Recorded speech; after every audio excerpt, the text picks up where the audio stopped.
This is Lee with Extra Game 12 here on Sons of Liberty 75.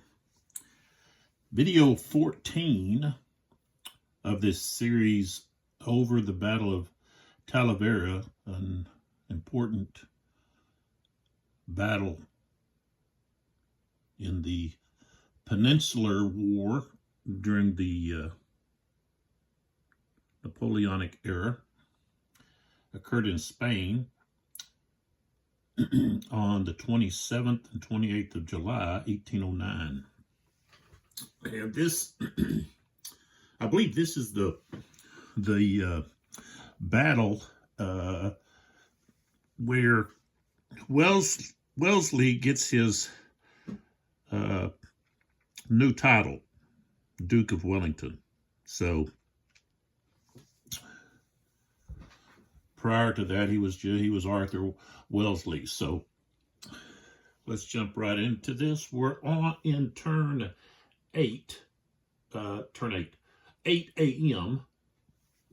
is the turn, and so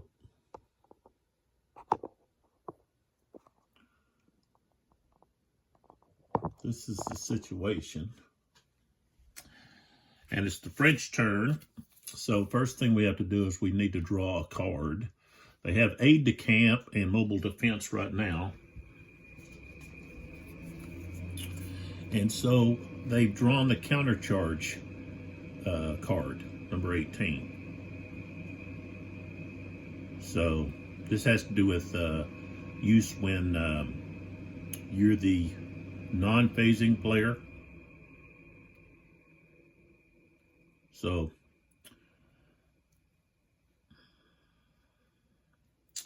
I don't know if we're going to have that many charges. So this is probably a card that I would use to just to use because I want to save these for when I might need them. Okay. Which I could use this to disengage, but it has to include at least one cavalry unit. And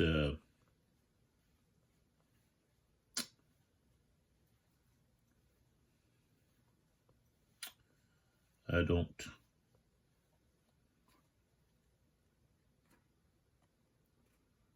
Well, I could with pain over here. I could with these some unit here, but I want to say that card. So the countercharge is the card that I'll use for the French. Okay, you have to use a card, and that's going to give you your movement. Now, all of these cards here have the same movement at the top. First number is for infantry and foot artillery, wagons, and so forth. The second number is going to be for cavalry, horse artillery. So not all of these are going to be the same, but the three cards that the French have at the present time. This other number here with a circle tells you how many of those cards are in the deck. So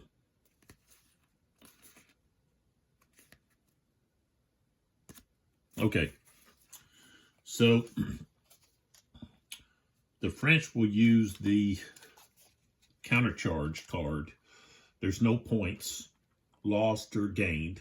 Okay, and this is a tactics card, but it can be played at the start of your turn to acquire the movement. So we'll put that over there. Okay, so we have to go through the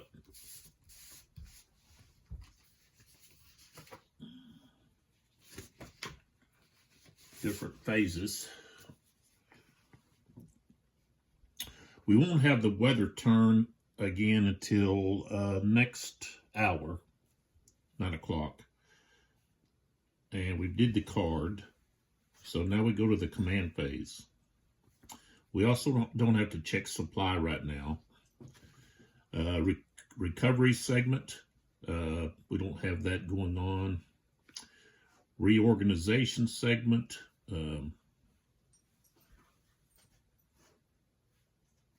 We don't have any units to bring back. We do have one. Let's see. Well, we do have a couple of units that have been that are casualties, but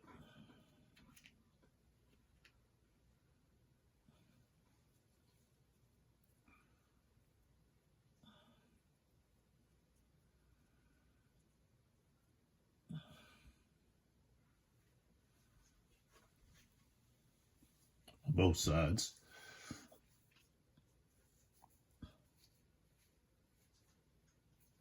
And I actually don't have that. I haven't put that up.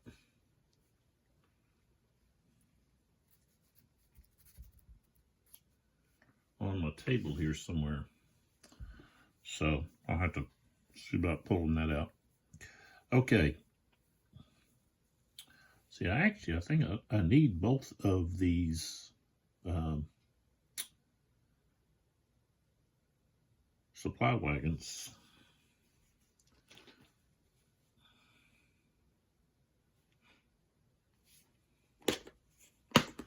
I don't know why I have just the one.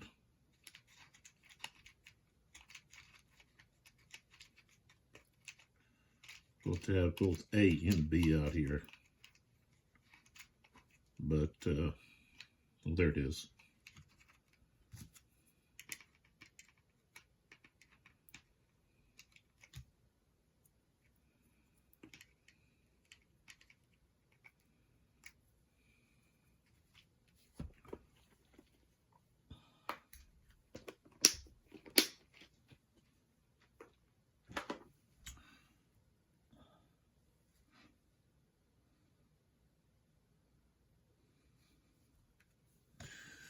Okay, so command.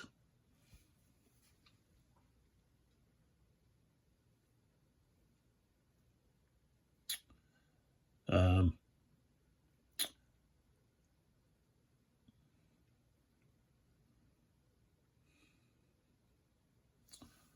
have to roll to see if Joseph wakes up. Let's see, this is the 1, 2, 3, third turn. Yes. So he wakes up and he can give one.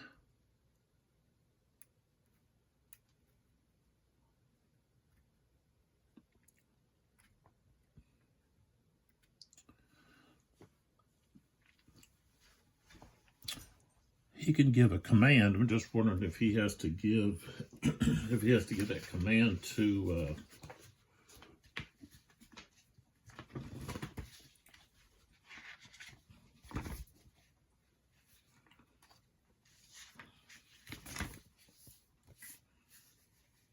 if he has to give that command.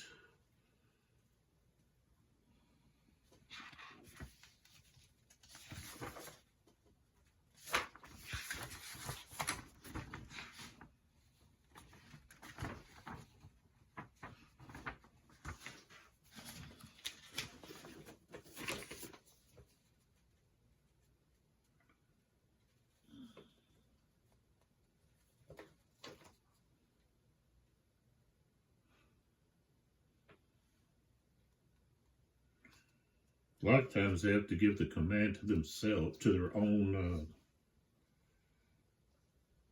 unit. So Joseph will be able to have the guard and to be able to maneuver. And everybody else has to just roll for initiative.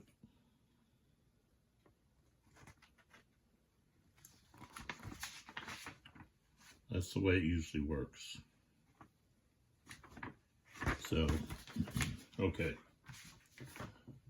All right, so I'll have, of course, I'll have to roll initiative-wise for everyone. So,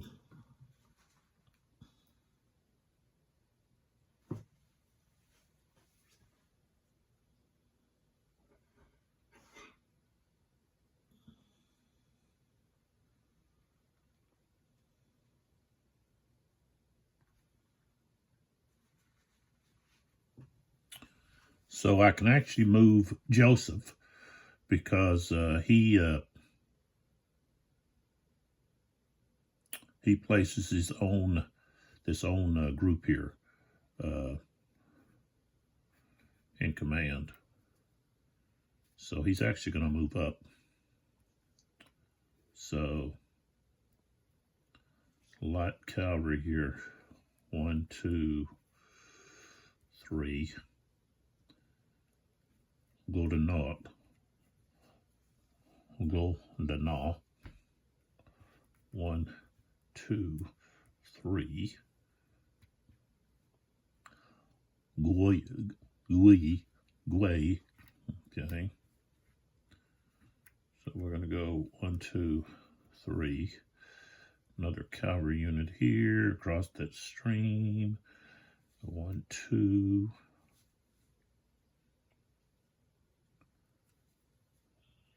3, 4, 5. Artillery 1, 2, 3, 4. And the supply wagon here 1, 2, 3. Okay. Okay, so now let's see if Milhad can activate.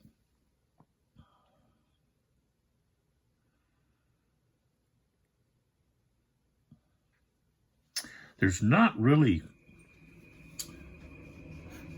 in if you look at the three maps, probably this map here, which is Napoleon's Quagmire, is more similar to the NBS, the gamers, the MMP map, than the La Bataille. The La Bataille really doesn't have a lot of orchards or vineyards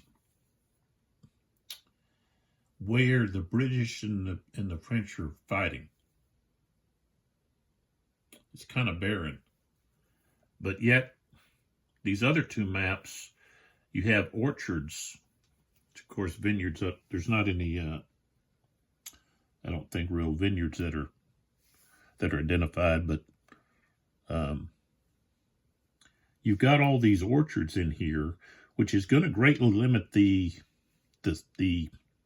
ability of cavalry to work. Okay. Now, dragoons were armed with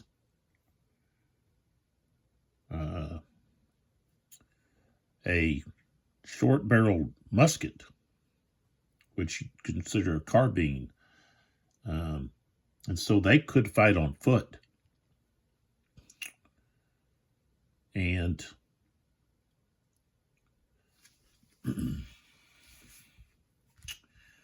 in this system, you're allowed to move your cavalry into like woods and orchards and things like that. Now, they're going to be fighting at a disadvantage because they're going to only have half their strength.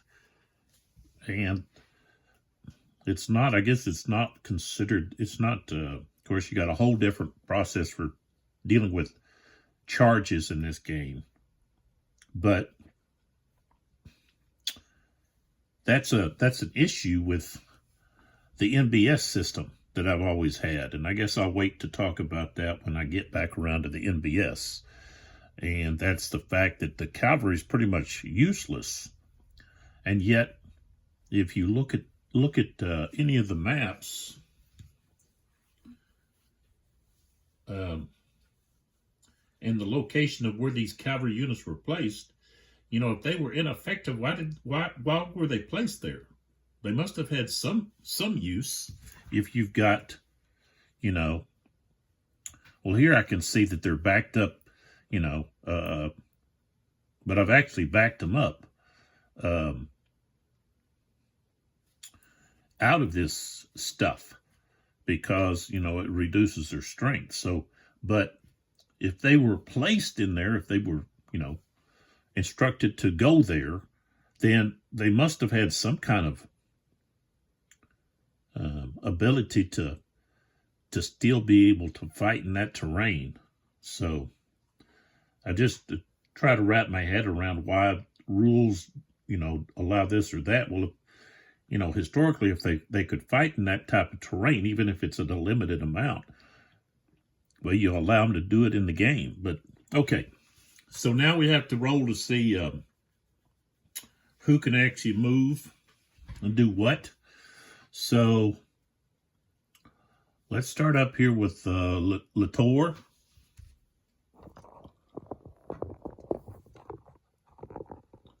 And see what he's able to do.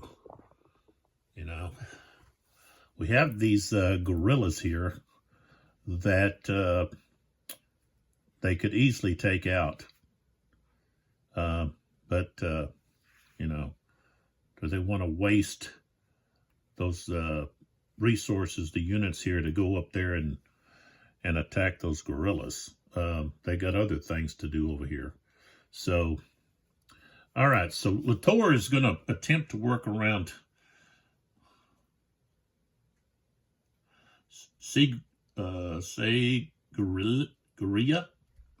Guerilla. That's where he's headed to. But you can just barely, let's see, there's my finger. So that's where, go back a little bit. That's where he wants to try to come around to try to get around behind the coalition army. So let's roll to see. Oh, excuse me. All right, so we got a 1. So they can move, and they're in march order right now. So, all right, so they don't have to count when they're in march, road march. They don't have to count that bridge or trestle. So let's see, we got 1, 2, 3, 4, 5, 6. Let's see. We actually want to pull back. Let's see. So we're here. 1, 2, 3, 4, 5, 6, and come out of road march. It cost 1 movement to come out of road march. So 1, 2, 3, 4, 5, 6.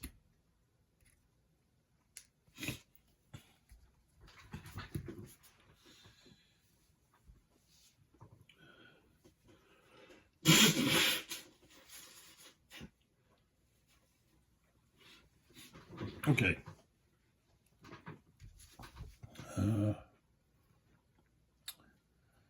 This one here. 1, 2, 3, 4, 5. Comes out of road march.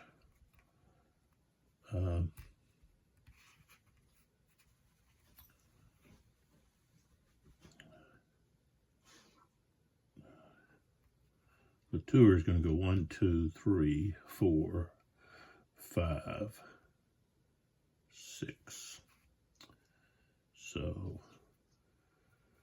1, 2, 3, 4, 5, 6. Stay in road march. Okay.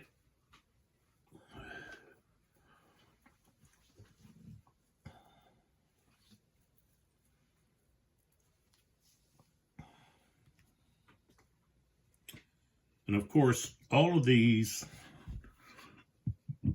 are going to be out of command. So even though they passed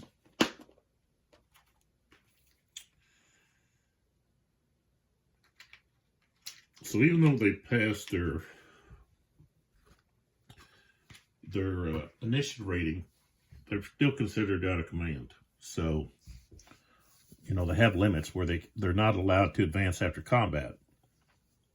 So,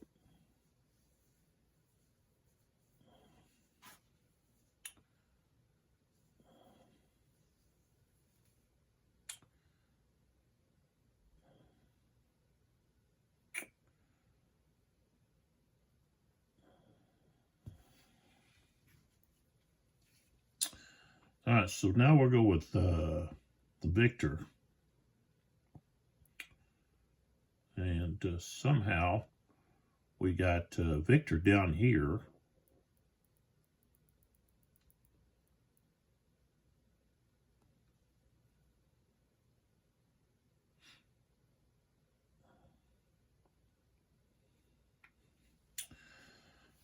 Okay, so Victor's a 4. Okay, he passed. I got a 4. Okay. So,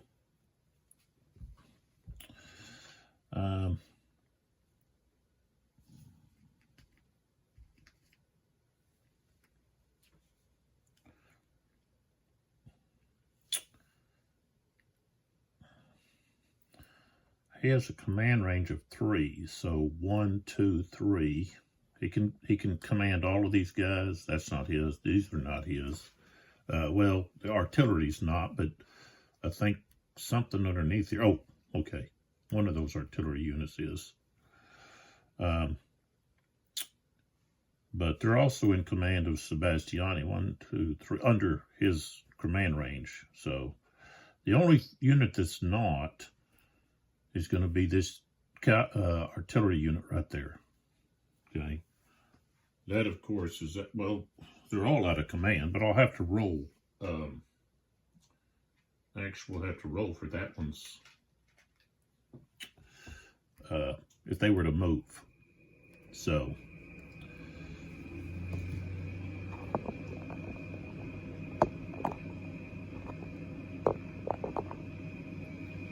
okay, so we've got Victor.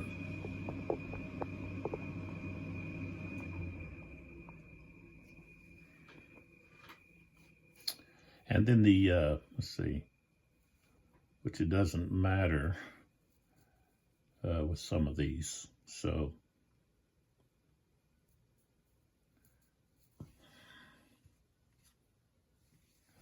okay. So, we're going to start. We'll move those guys there. We're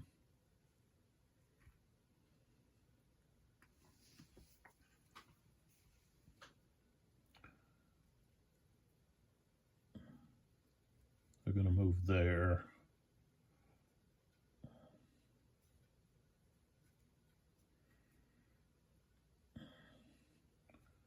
These two guys, oh, that's not part of Victor's.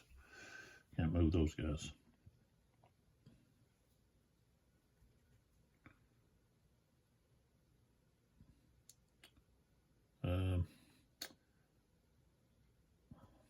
Let's see what we got here.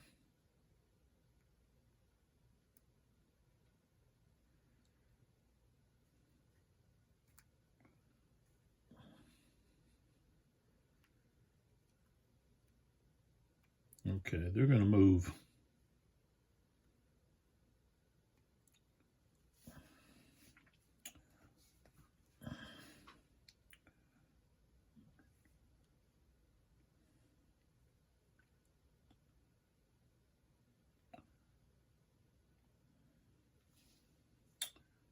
They're going to move 1, 2, 3, 4 right there.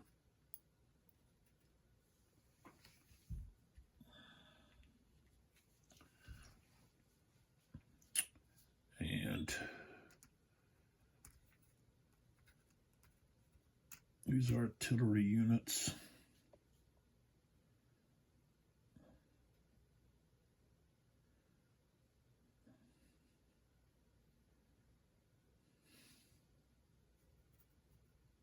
Guess they're going to stay there.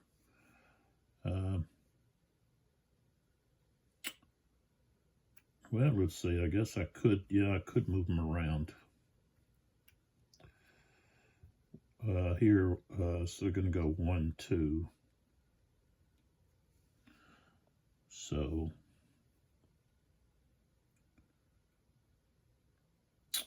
and that's,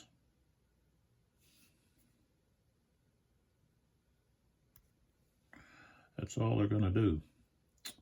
All right. So now we have to check Sebastiani. He rolled a 4, so he can activate. And he's getting pressed on a couple of different sides here.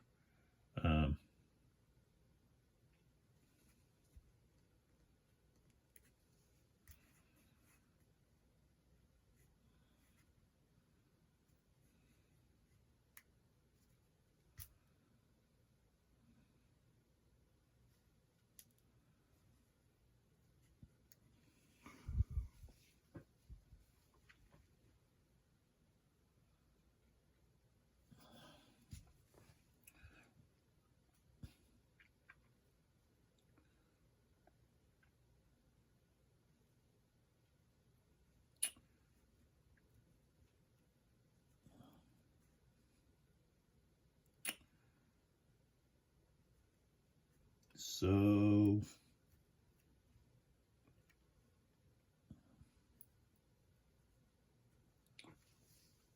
I really don't want to go there.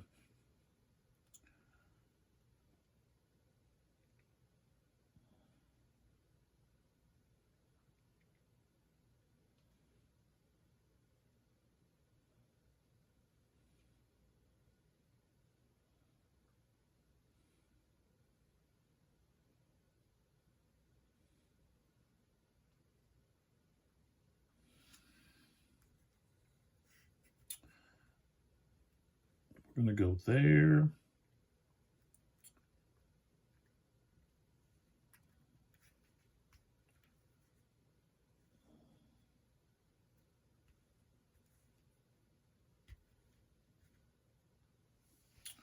It'll be just like that. We'll have to attack down there.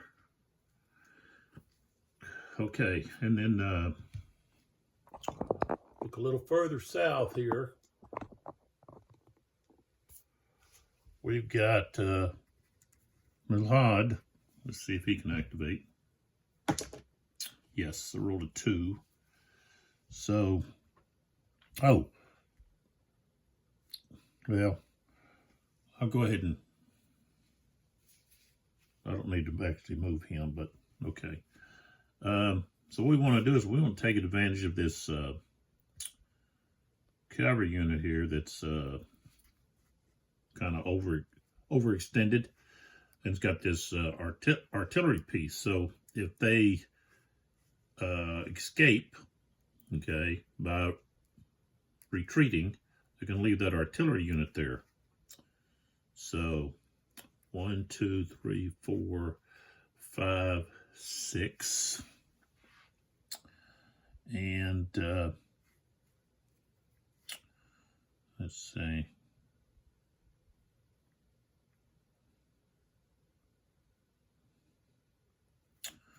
One,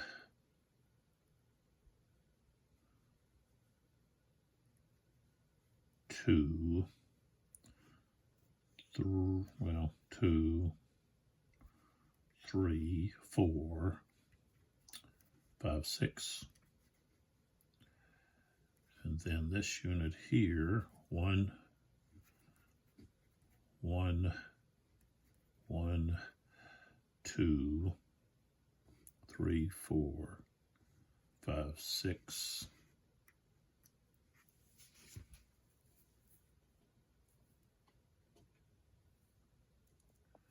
Okay. And I believe that's everybody. So now we go to the artillery reaction step. Decided I didn't want to move this guy. So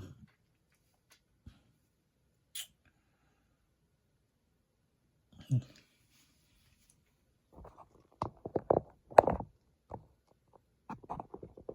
take a look to see if we've got anybody down here.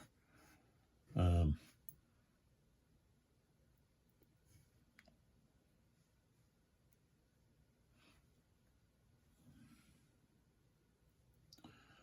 Stewart here has artillery.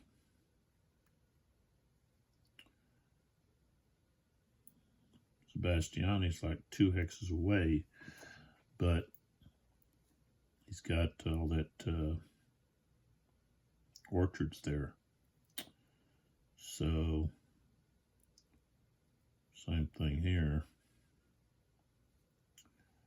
Okay, Mackenzie can fire. But I don't think you can't fire into orchard.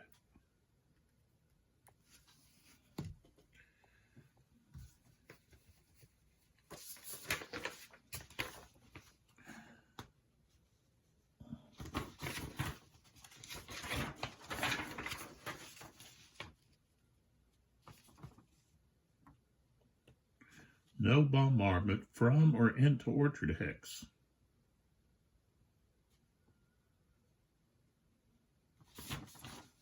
I don't quite understand that.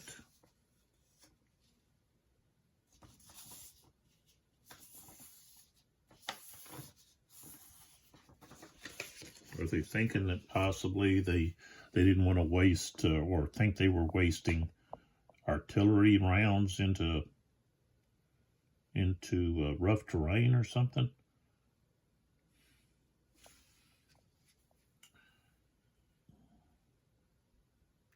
And they can't fire here because that's 3 hexes away. That's going to half their strength. So, see what's Sherbrooke here. Okay, well, Sherbrooke with Elliott and Essig. So that's a strength of 2. Okay. They could actually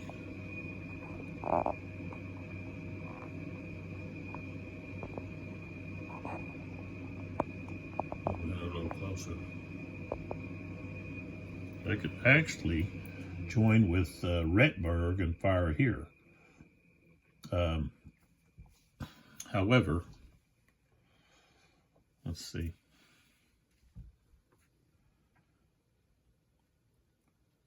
They're going to have combat here, so they can't. So this is, we got a strength of 2. We can fire here, from here. So,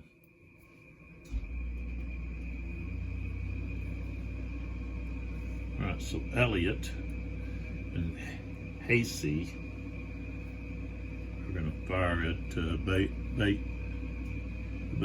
Bayard right there. So,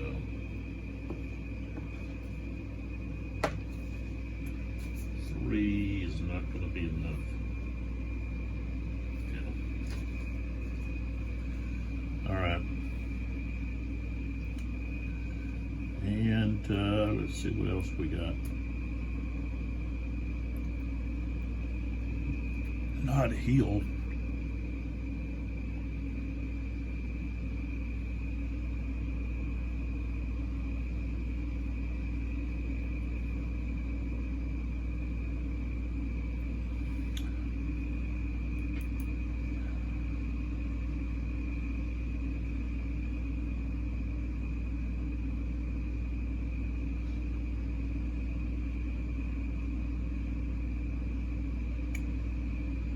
Okay,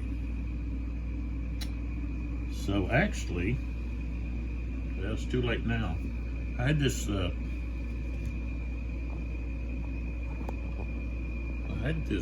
cover unit here that I didn't attempt to move. Would have had to roll for initiative, but he could have come in here.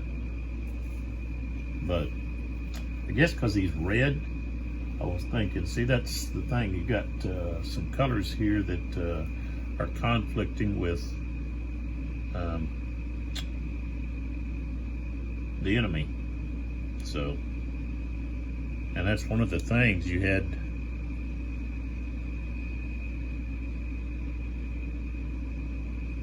Opposing forces. There were some similarities in the uniform, okay, in what they wore. Their jackets and so forth, okay? And so that happened where they didn't, I think it was the French didn't fire on some Spanish cavalry because they thought it was their own. In the heat of battle, mistakes are common. So,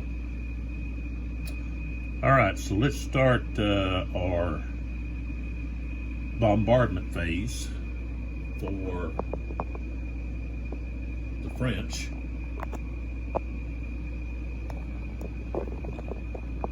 So we'll start up here. Gotta adjust this. All right. So Trip, right there, is gonna fire on Payne, and we're also going to have these two artillery units as well firing. So they're all 2 hexes away. So that's a strength of 3.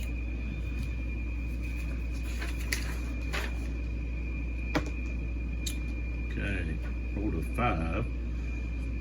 So that's going to be a defense retreat result, DR. So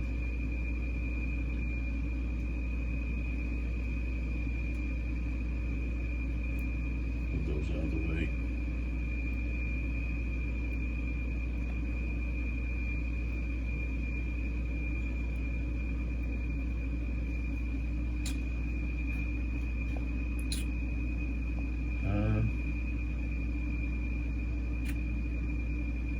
Let's see here. And now,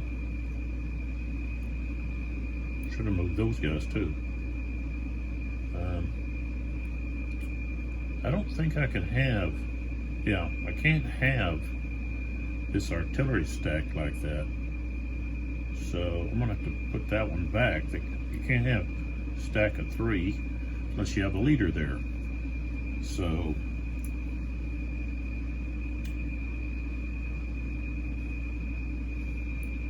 those guys are gonna fire, fire at Campbell here.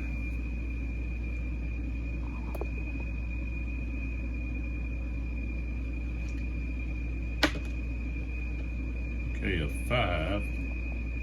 Okay. Strength of 2, but at range 3, they're halved. So, okay. Now I could have a 6. So, okay.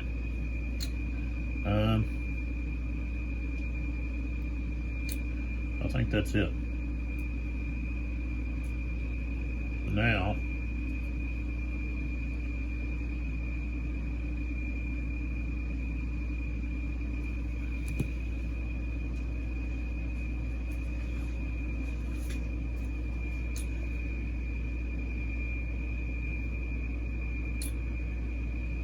let's see here what it says here.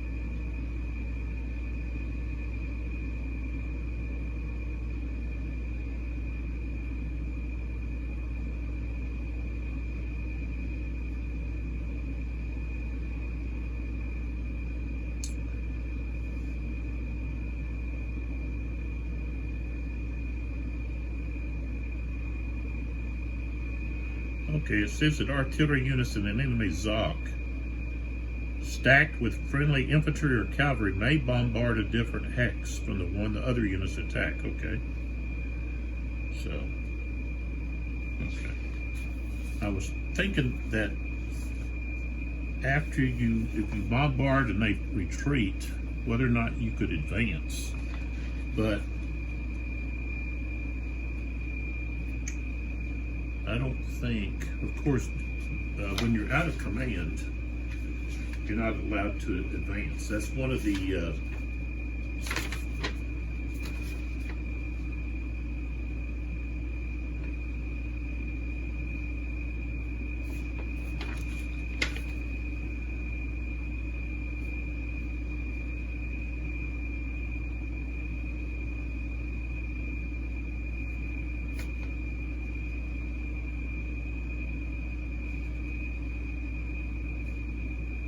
So they cannot advance after combat.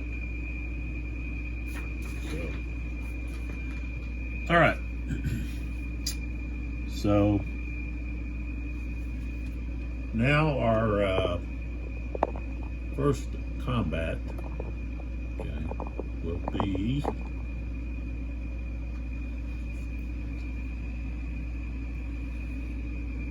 right here.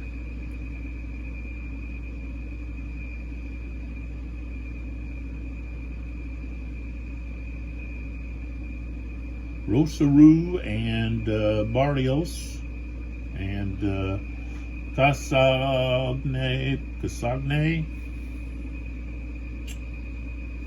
and Munir against Hill and Tilson. So Tilson's got a strength of 4. Okay. We've got 7 and 3 is 10. And then here we've got 6 and 6 is 12. So 22 to 4. It's almost 6 to 1. That's 5 to 1. So pretty good chance that we're going to have an exchange here. Okay, I rolled a 3. Okay, 1, 2, 3. Okay, it's going to be a defender retreats 3. So Heel is going to be backing up. Plus, we have to roll to see if Heel is. I guess he was out of command. Move these out of the way.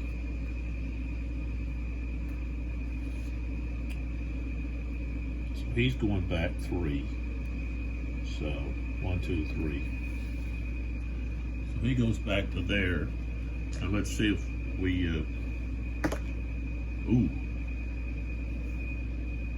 Rolled a 6. So Heel is now, and he actually did get killed as a result of this battle. So now that's 2 leaders.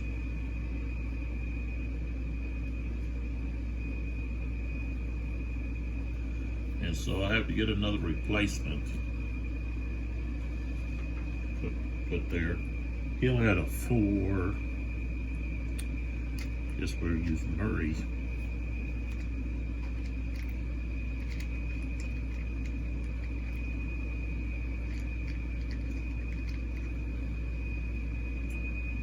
Packenheim is actually should be the next one.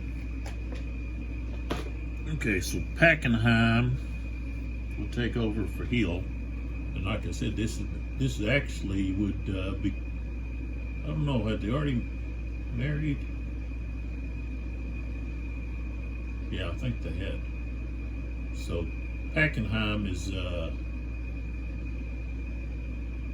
brother-in-law to Wellesley. So okay, so I'll put them, they come in on the, show up some of the next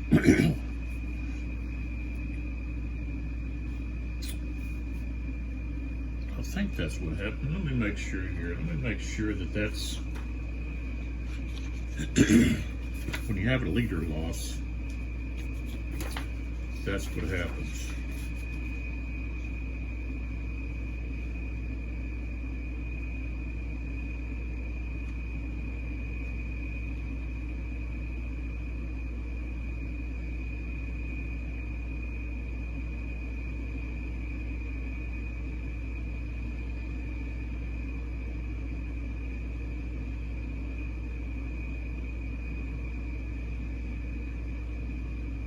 So it says 2 turns.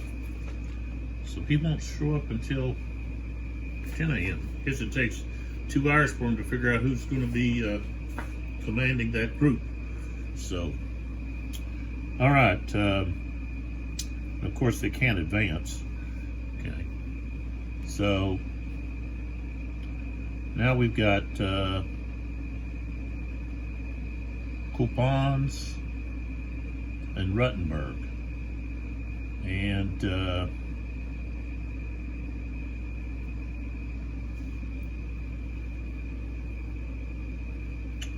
I guess what should have occurred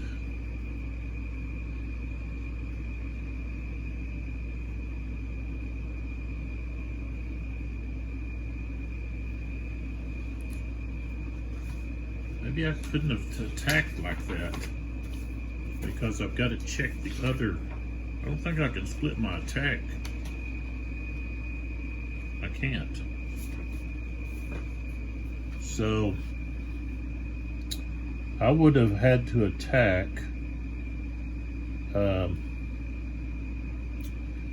this stack would have had to attack here, and then this stack would have had to attack here.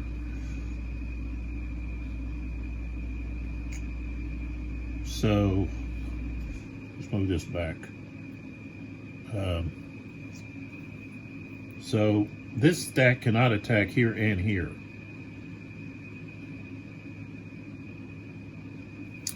I don't believe they can. Maybe you can. I don't. Okay, let's see.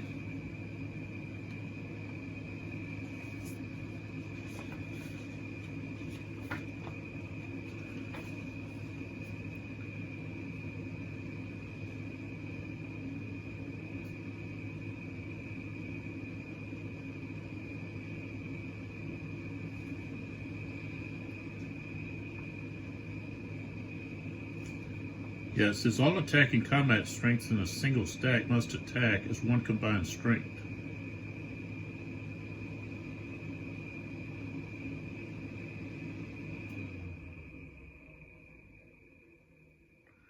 So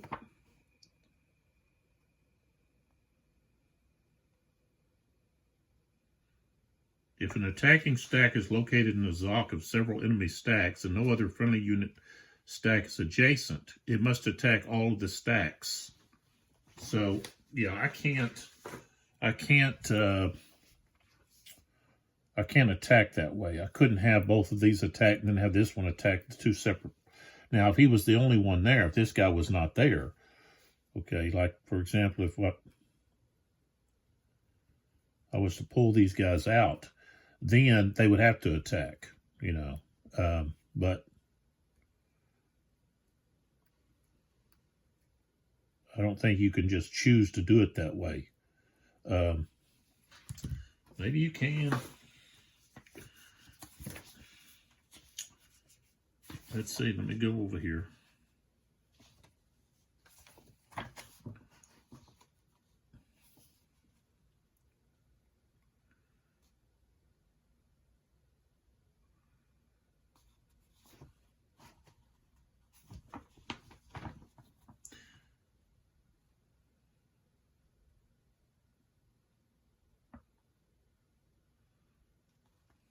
They don't give you an example of that, though.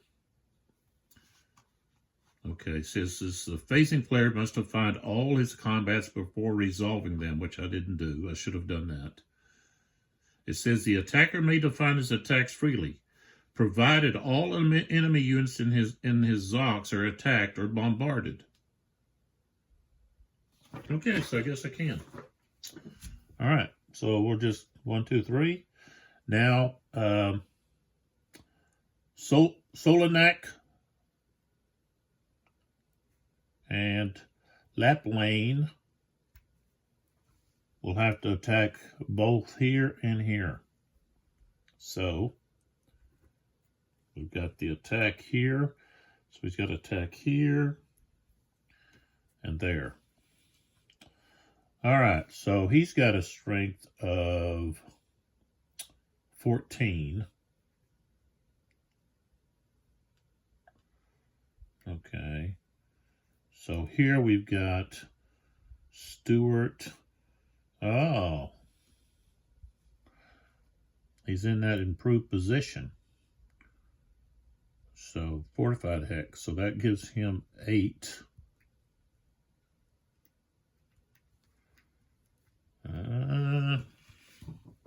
Let's see, does the fortified hex all the defense? one thing that bothers me is with these charts, okay? They give you this, let me pull back. They give you this folded nice little thing here. I wish it was thicker. It was thicker, you know. But, of course, you could put it in a little, well, you'd have to cut it if you were to put it, I guess, into a folder or something. But, okay, so you have the combat tables here, okay? But you have the terrain effects combat on the inside. So you have to open it up each time to look instead of having it on the back where you can just flip, you know? Maybe I'm just being nitpicky. So, okay. All right, so let me look here at the improved position. So it's only infantry that get doubled. So that's going to be 8, 9, and then the 4 is 13. And so 13 and 14. So it's going to be 1 to 1. So, okay, a 4, 1 to 1 is going to be a shock. Okay, so if we look here, we got 1 to 1, and we just go down until we get to 4, shock. Okay, and then remember how the shock works is each side is going to find their highest initiative, okay, and then roll a die. If they roll a 1 or 2, they add 0 to their initiative. 3 or 4, they add +1. 5 or 6, they add 2, and then you just cross-reference the attacker versus the defender. So, the French, they have a 3, and Stuart has a 3, so it's going to be even. And I rolled 4 4, so that means they each get to add +1. So then what you end up with is 5 to 5. Okay. And that's an IR. Okay. And an IR is they reduce 1 attacking and 1 defending unit. And it has to be the one you're reducing it's got to be the largest.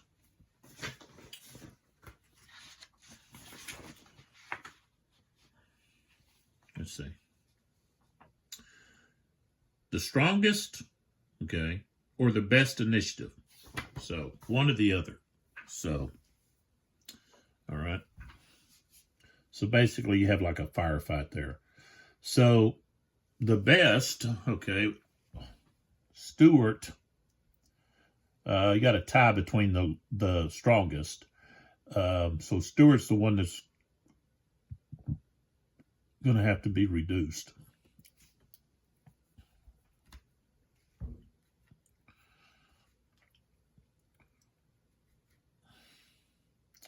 So they only lost 1 strength point there. This is what's going to hurt is the French are going to lose, well, lost 2 with that one. This other one, let's see what they would lose. Same thing. Okay. All right.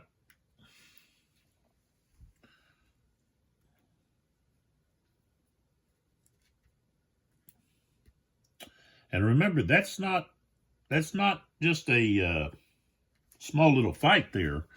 You're talking about 400 to 800 men that each side lost, whether it be casualties, wounded, or units that are just guys that are just fleeing. So that's quite a fight right there going on right there. Okay, so now we move down to where Sebastiani's at. Sebastiani.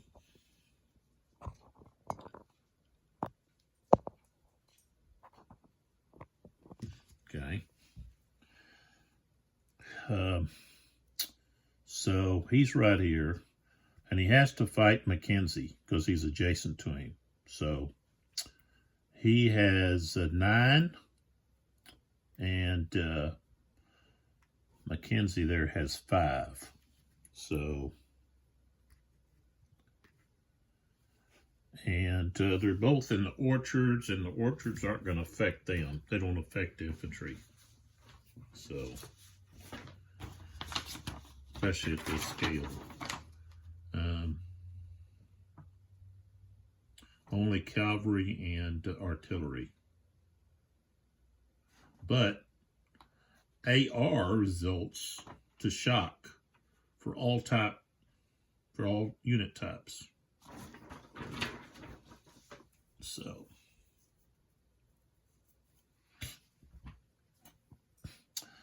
all right, so I said it's 9 to 5. That's going to be 1.5 to 1. Okay, got a 3. That's going to be a defender retreats. So, Mackenzie will move back this way. And of course, the French can't advance. That's pretty much because Joseph has, I believe Joseph has to put himself, his own command first. So even if you're not going to do anything, say they're not going to do anything, you still have to give your command to them. You're not allowed to, I don't believe you can just not put your own guys in command. So he's not like, I guess you could say, Wellesley. Let's see.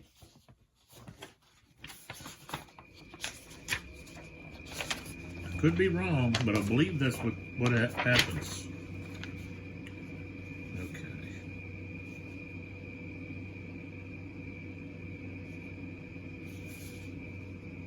Yeah. So I think he's really considered a. Okay, it says commander officers are commanders with a 1 or a 2 rating.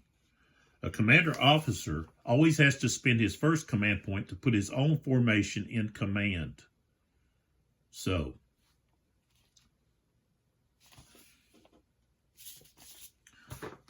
Joseph can't use his command point to command one of these other generals.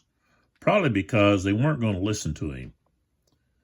You know, Joseph was not Napoleon.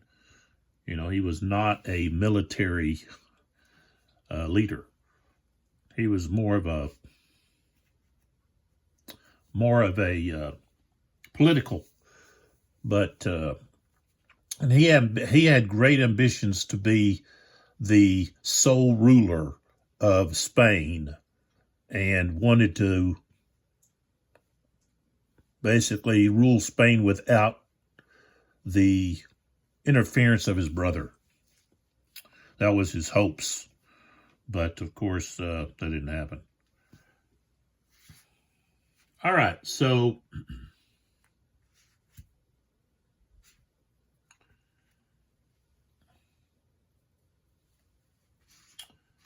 we have finished the French side, French activation.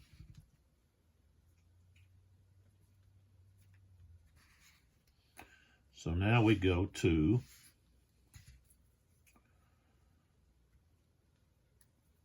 the British or the coalition side.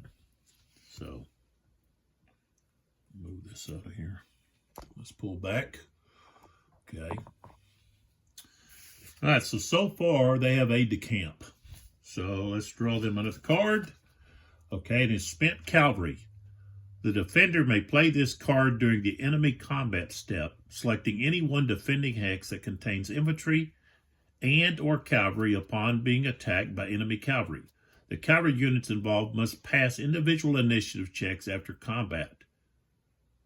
Cavalry units that fail may not advance after combat.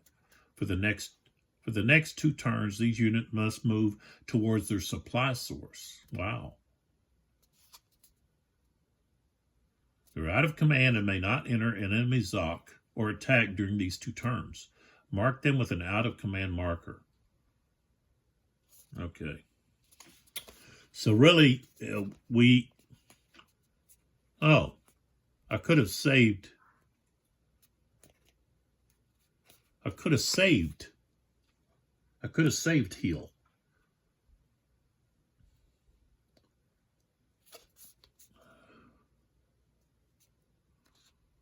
Should have used this card.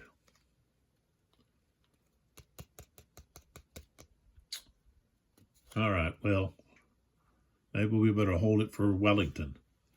And we'll go ahead and use this card here. But we won't be using what's here. We're just using it for the movement.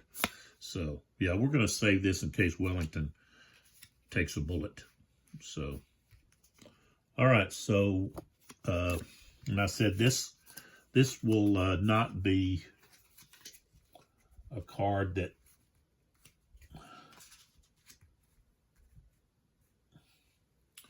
is going to be losing VPs.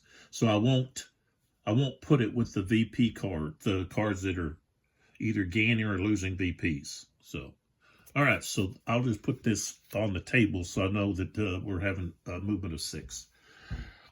All right, so now we have to do the command portion. Of course, we don't have weather and all of that, so command phase. We don't have to supply, we don't have to recover or reorganize. We just go straight to the command segment. So Wellesley has 3 command points that he can issue. So, okay, Sherbrooke here. And of course, his range is 4. He can also put 3 stacks or 3 individual units in command. So he'll be able to put in command Tilson here. Okay. Now,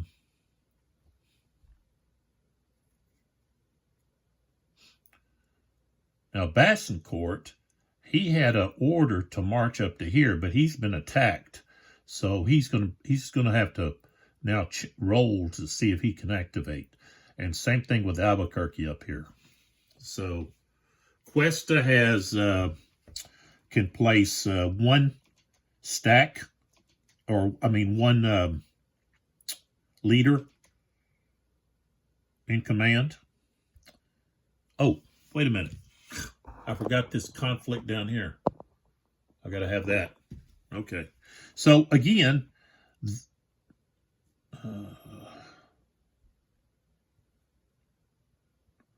this light cavalry unit could withdraw, could retreat before combat because they have a higher movement factor than, say, these dragoons or hussars or whatever they are. Okay. I guess this could be hussars. But anyway, so they don't want to retreat because if they do, they're going to leave the van there all alone. So the artillery. So, all right. So what we have here is we have 2, strength of 2 against 4. So that's 2 to 1. Rolled a 4. All right, 4. Okay, so that's a DR. So they just retreat. And they're not able to advance because they're out of command. So they can't go anywhere. All right, so let's go back to where we're at here. All right, so Wellesley...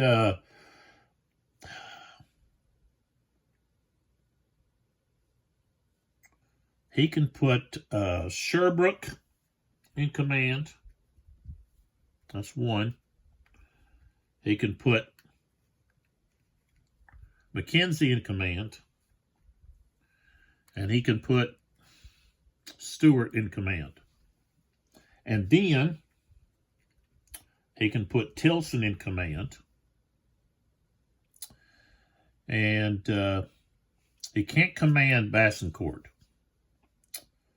So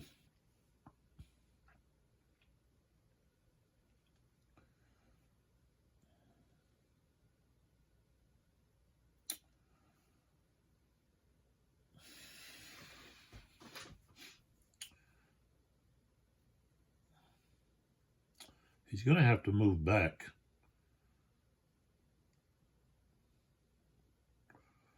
Well, I guess he's okay. I could move him there.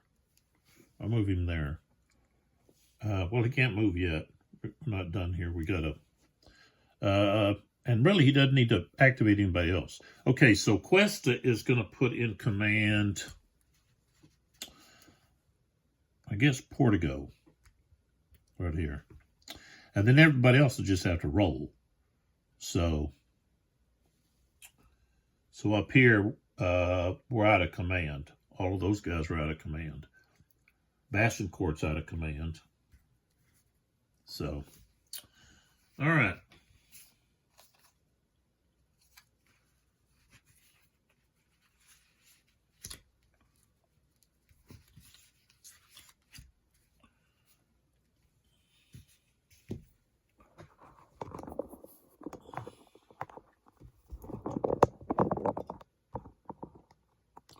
Let's start moving. So I know I can move Portugal. So he wants to chip away at the 4th. So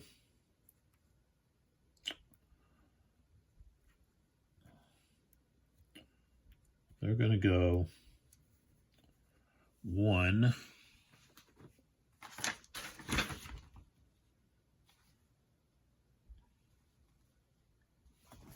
Okay. And then 2 right there. All right. So that's where he goes. Now the British, the ones that are in command,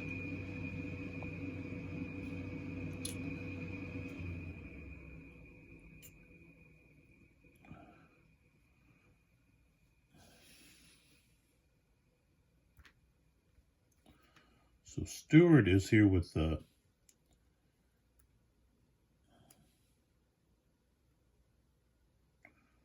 Campbell and Kemas.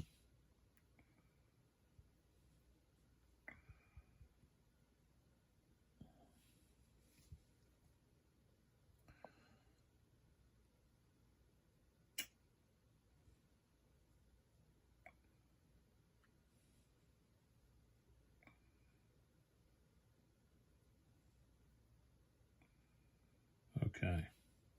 So 1, 2 right here. And then Kemas is going to move up there too. 3, 4, or he'd be 1, 2. So that's where they're at.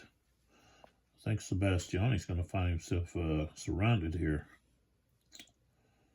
So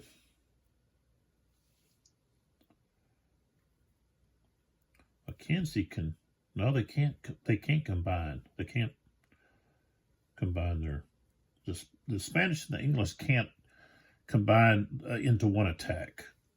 So Mackenzie will just go right there.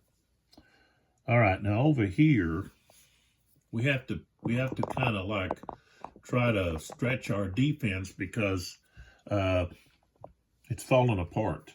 So Tyson here is going to have to be that anchor there on that end. And then I'm going to have to kind of stretch these guys out. These guys are already involved, so they can't really do anything. They're already adjacent, so they can't move out of there. So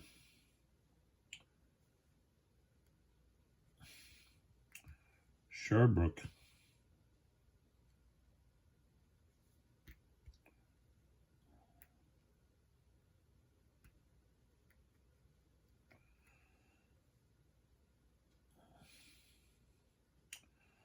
Campbell, 1, 2, 3.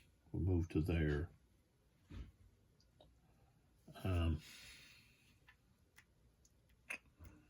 Those 2 artillery units will stay. Low, 1, 2, 3, 4.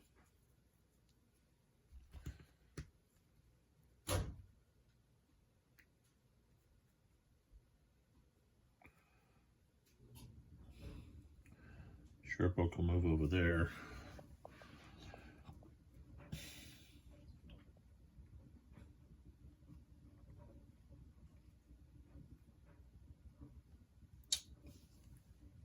We don't need that there.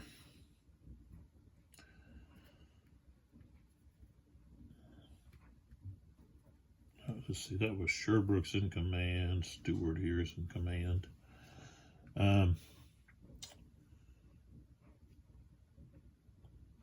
All right, so that's all of the units that are in command.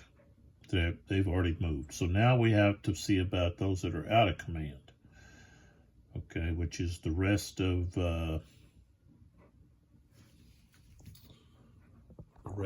mainly most of the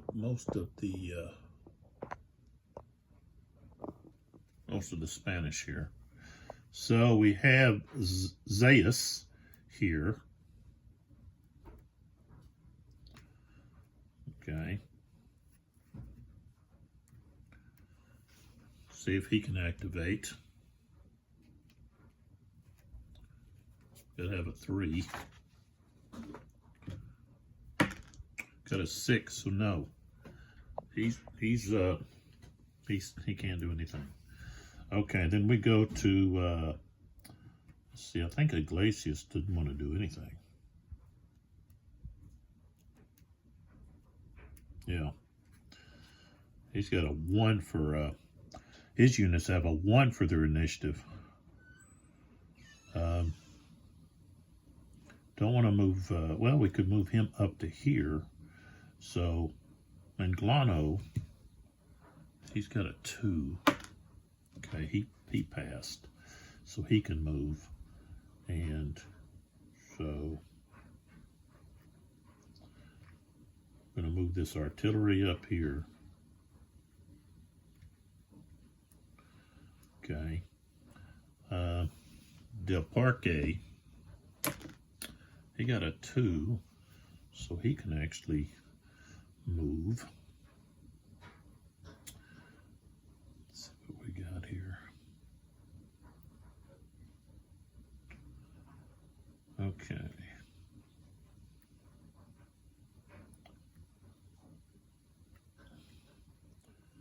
Artillery.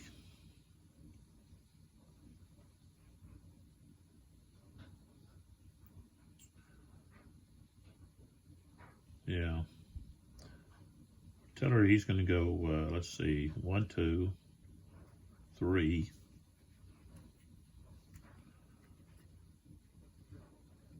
Four. And,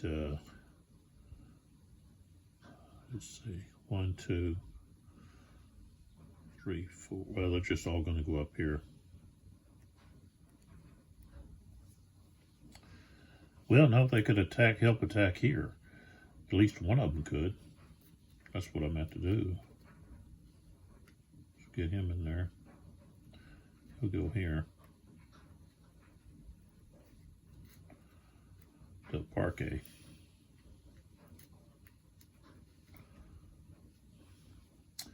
Okay. We got Hinostrosa right here. He's got to get a 3. Okay, he got a 2, so he passed.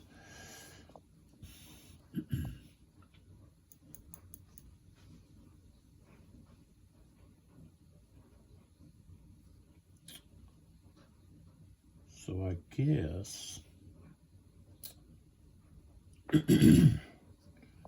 I'll send him around. Let's send him around to help with this onslaught here. he's going to have some ample opportunities here to attack. So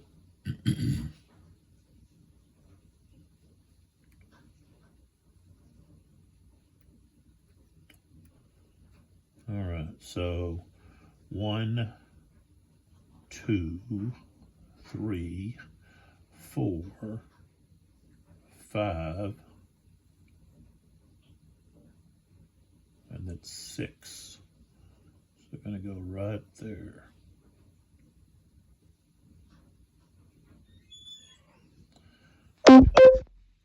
And I'll have to roll for Bassincourt.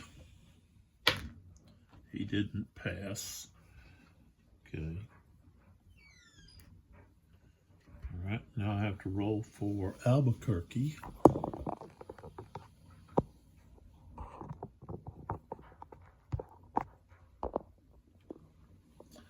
Albuquerque has a 3.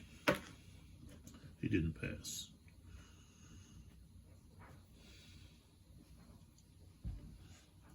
I don't know. I think maybe both Albuquerque and Hinestrosa might have too high of a rating. I think there's a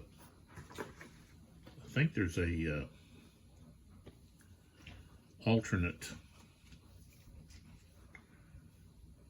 Yeah, pretty sure there's an alternate. Might be one for both of them. Well, maybe not. Maybe they felt like he was that strong. So that's not an alternate. That's just for another battle. Okay. All right. So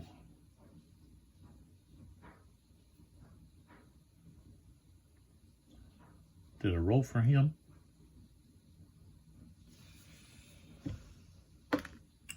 Okay, he failed. I rolled a 4. So you got a 50-50 chance. Okay, then we go to Payne here. Okay, see what he does. Okay, now he can activate. So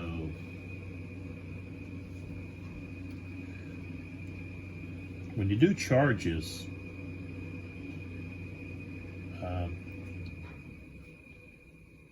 the target of the charge has to already be attacked by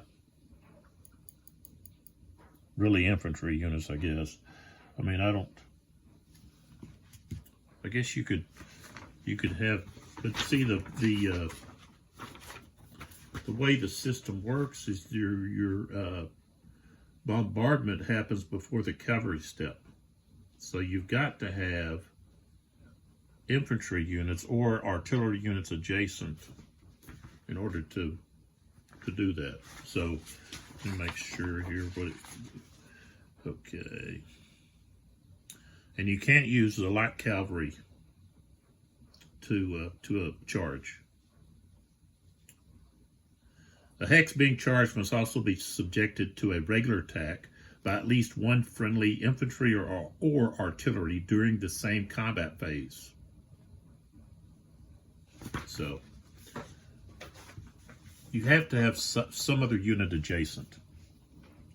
So right now, I wouldn't be able to attack this stack here.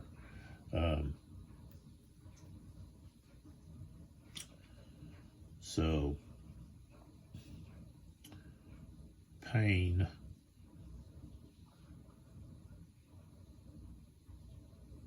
is probably going to be thinking about moving out of the way.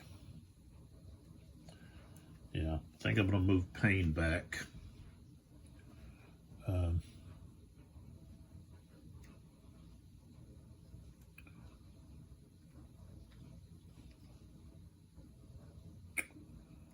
Let's see.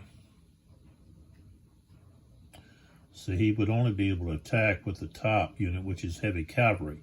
the bottom is light cavalry. He can't use the light cavalry to charge with. Now he can attack, you know, adjacent, but when he's adjacent, but not, you know, where he actually goes on top, which is a charge. So we're just going to pull these guys back. 1, 2. And I think I'm going to have Cotton. So Fane will be there with Payne. Cotton, 1, 2, 3, 4, 5. We'll move up to there. So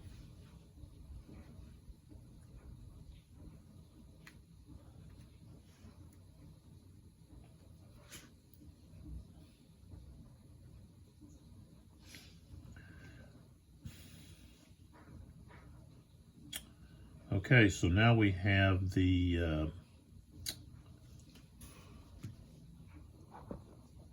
defensive artillery phase, and let's see what we got up here. I don't think they're going to have any targets.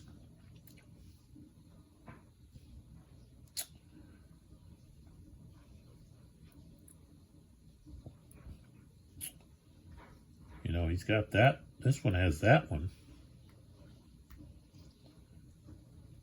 And of course we have this one here, 1, 2, 3.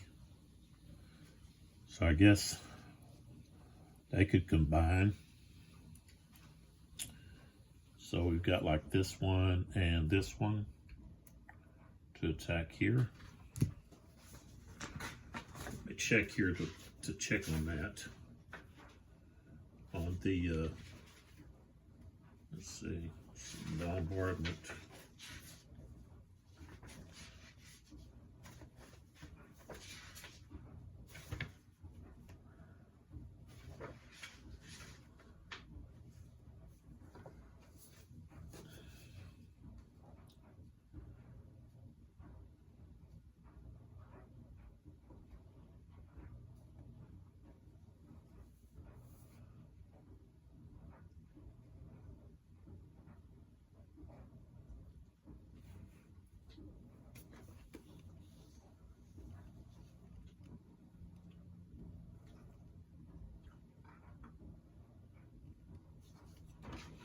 Okay, so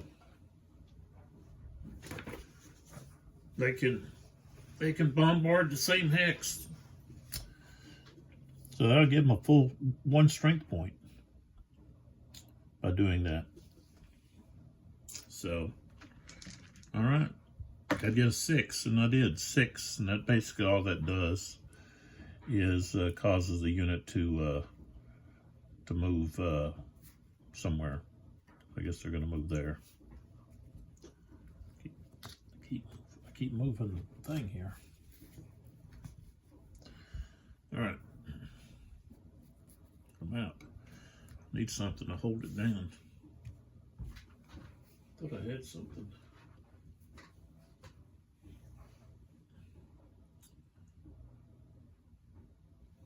Yeah, that one. That's probably a little bit too big.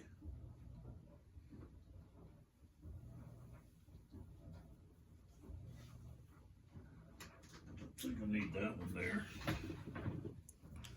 So we'll just put this.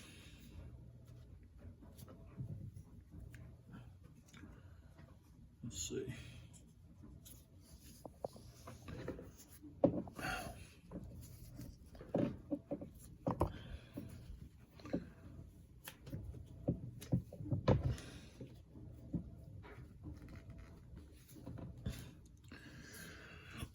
Okay, maybe that'll hold it. Okay, let's see if we have some other bombardments from the French.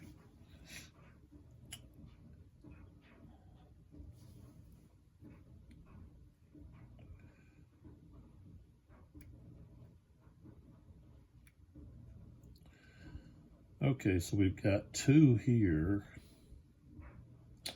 1 there, so that's 3. And we have 4, 5 right there.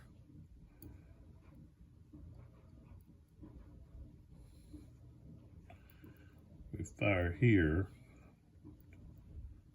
1, 2, 3. So here and here, firing here. So I've got 1, 2, 3, 4, and 5. So that's going to be 2.5.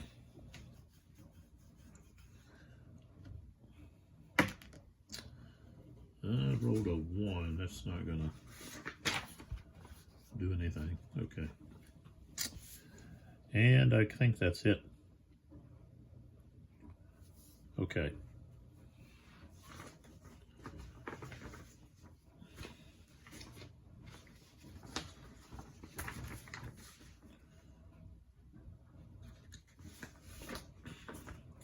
So then we have the attack declaration, and then we have the bombardment phase.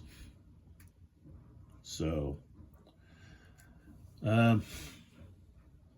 okay, so attack-wise, okay, here to here, of course.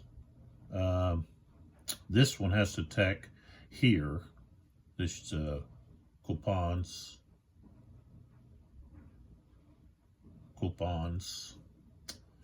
and Sebastiani.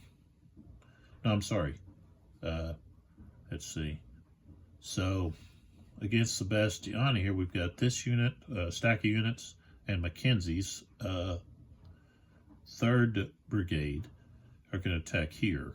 And then the Spanish, De Castro and Portugal are going to attack the 4th Regiment of the 2nd Division, I guess, of the 4th Corps there.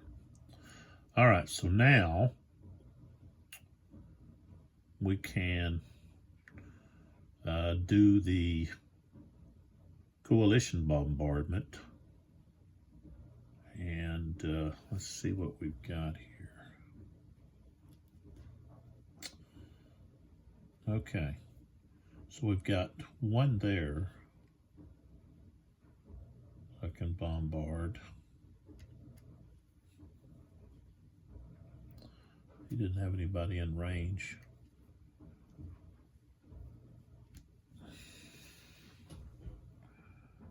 In here, didn't have anybody. Okay, so we've got one there.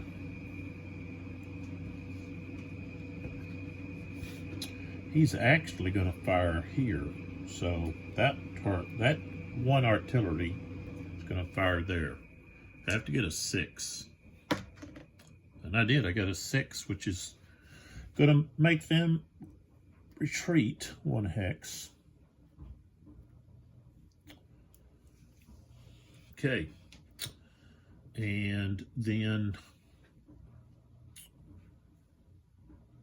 here, okay, we're going to have this stack here, which is 2, strength of 2. Okay, we're going to fire here, try to get those guys to retreat so that I don't have to fight them. We've got another 6. And that's going to cause them to retreat.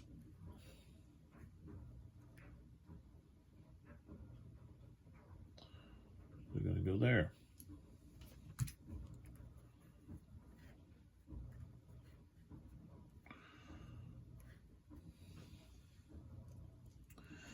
Okay.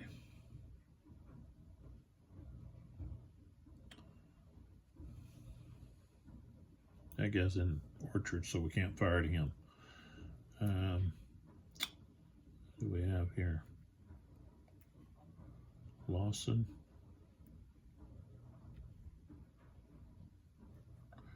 He's got to get out of the orchards. He can't fire from the orchards. Okay. So, strength of 1. He can fire here. So, we could possibly get him to retreat. Right there. Gotta get a 6. Nope. Okay.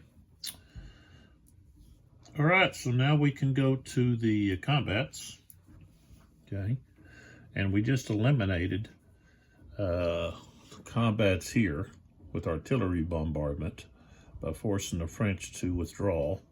So now we can focus on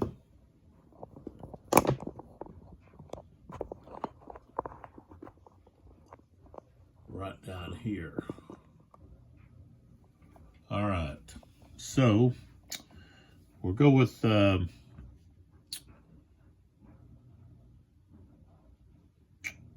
yeah, let's go with the we're going to attack here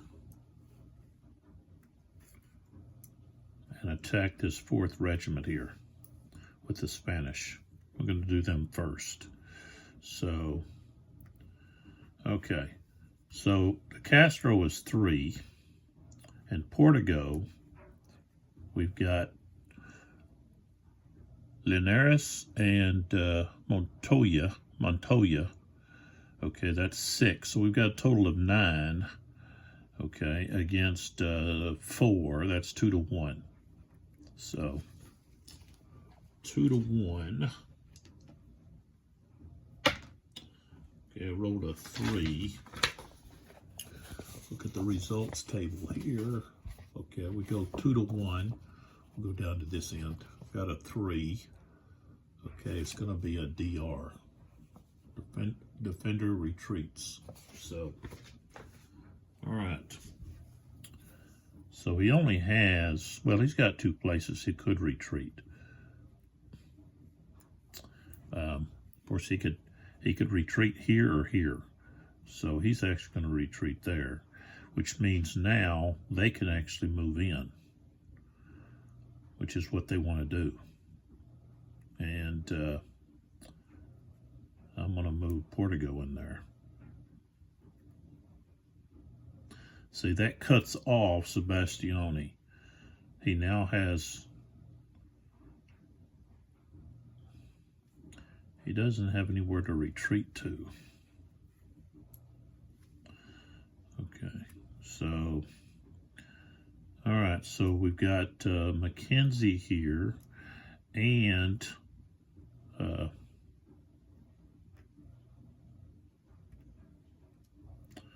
happened here? Oh, that's Stewart. He's right here, stacked here. So, trying to figure out what's going on here. All right, so Sebastiani is here with Schaefer, which is 4, and Potocki, which is 5, so that's 9. Okay, so we've got 5 with Mackenzie. The artillery is not going to really matter. So we've got 9, 10, 11. So that's going to be 1 to 1.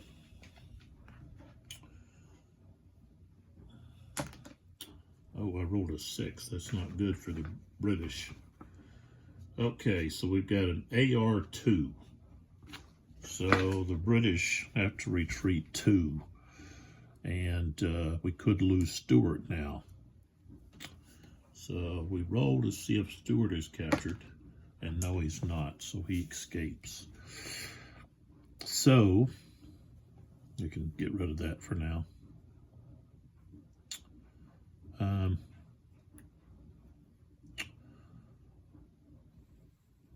Mackenzie, 1, 2, and then Stewart with this artillery here.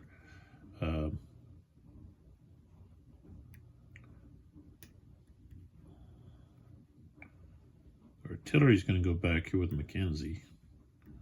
These 2 guys are going to go here and cross over the Portina right there. Well, the British missed an opportunity,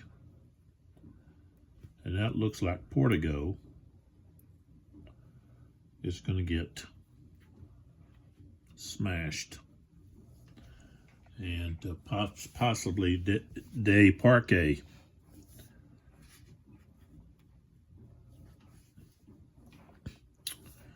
I have to wait to see what transpires there.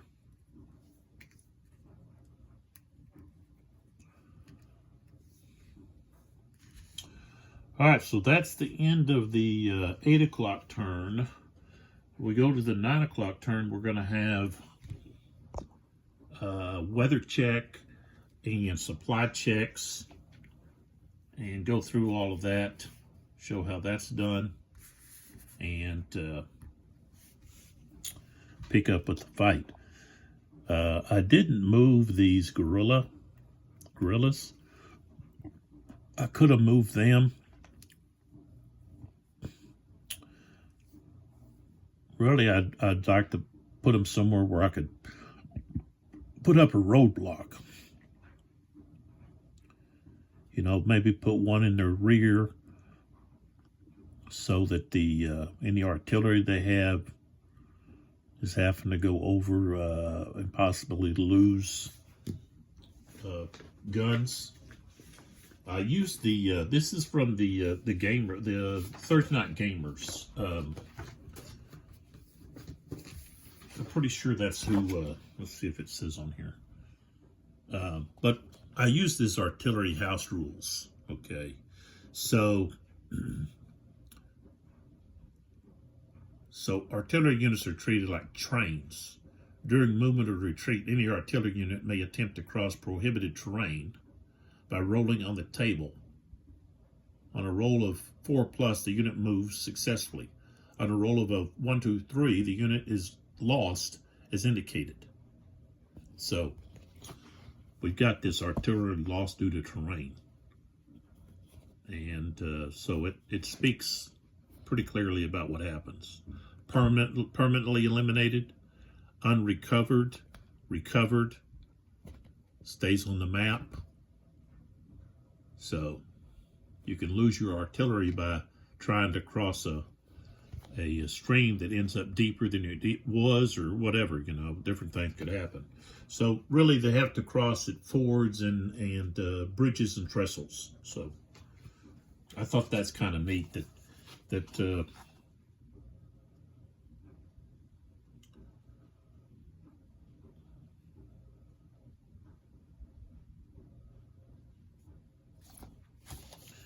that's there.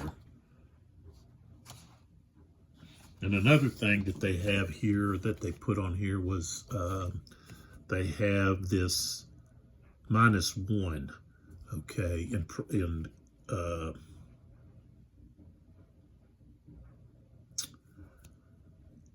it's not parentheses. You know what they are. I'm just, my brain's okay. And what that refers to is at the bottom here, it tells you defending units initiative is -1 until the end of combat phase. Okay. Well, with the newer artillery rules, which I don't. This game came out before they developed the artillery reaction fire step, and so my tables that I have are combat tables are from the game. So my combat tables are not the newer tables, which I think what happens is the suppression. So, and I even have, I think, no, I don't think I do. But there's suppression markers that you put on units that will signify that, you know, they have a modifier in combat and so forth. So, but okay, so here, of course, the French haven't taken Medellin yet. Medellin's right here, okay. But they have pushed hard on the British left, which has really caused Wellesley to send his cavalry and then ask Cuesta for help in sending units, which he was already sending. So Albuquerque and Bassincourt got delayed due to the fact that he was on the march to move up there, and then he got attacked. So I didn't have him in march order.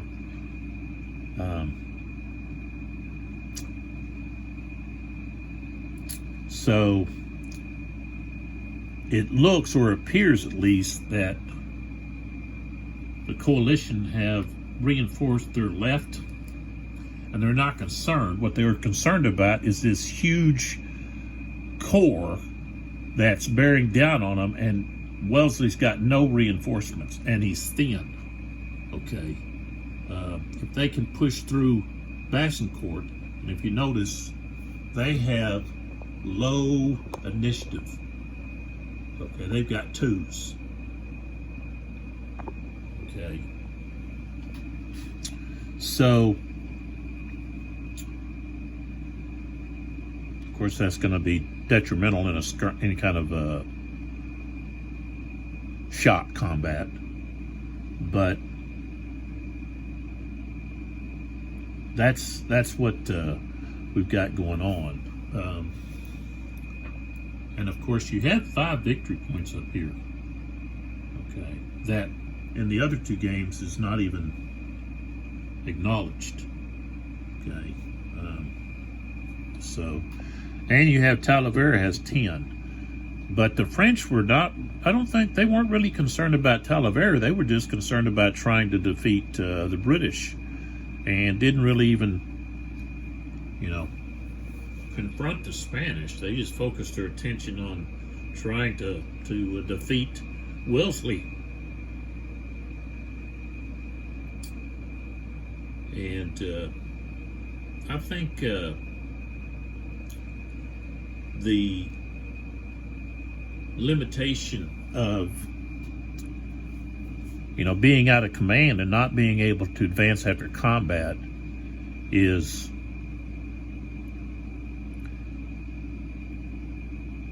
a good rule. It makes sense here where you see the French not being able to just be dominant. Okay. I don't think you're not going to see really the British line, 2-depth line, firepower that occurred in this, because this is operational. So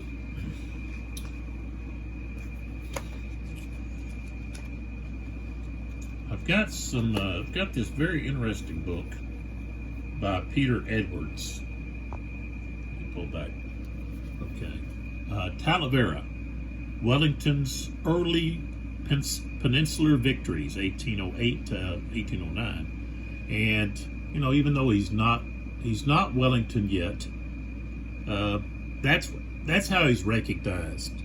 And so, even though this should say maybe Wellesley's, you know, now he's known as Wellington, so, you know. But Peter Edwards, and this is a Crowwood Press publication, and 2005. So there's that information. Here's the ISB number,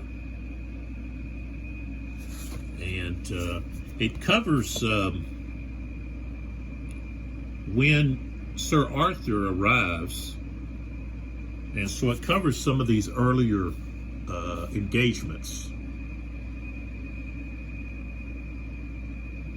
Rolica, I think some is pronouncing it with an S there, like Rolicia.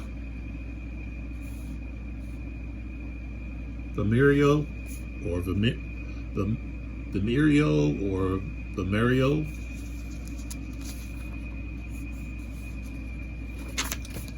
So, of course, then it talks about Moore and Corunna, so forth, because Sir Arthur, after the Battle of Vimeiro,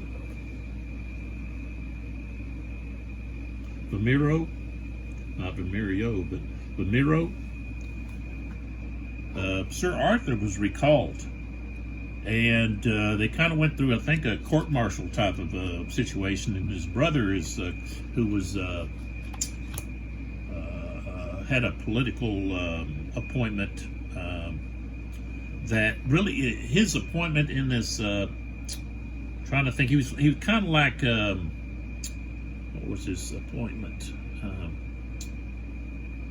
It was an important position with dealing with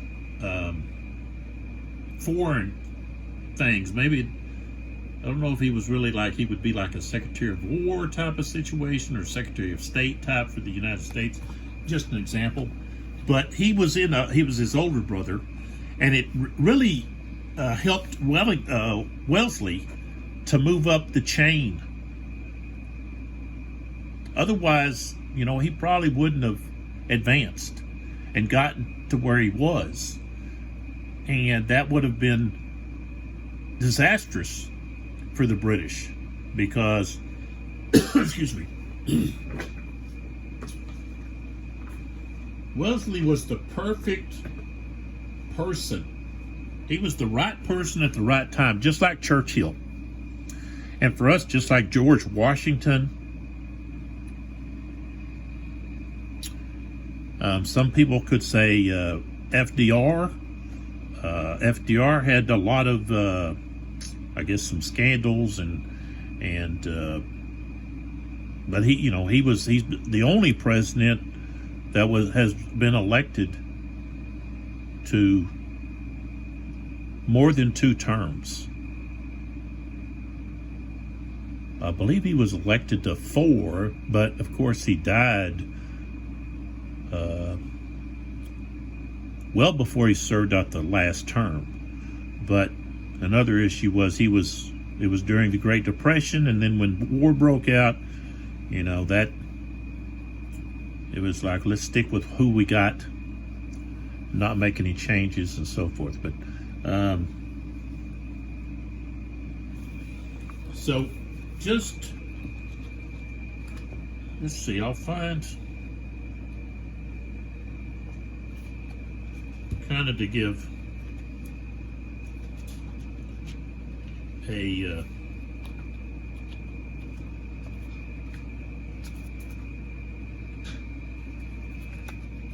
example of the,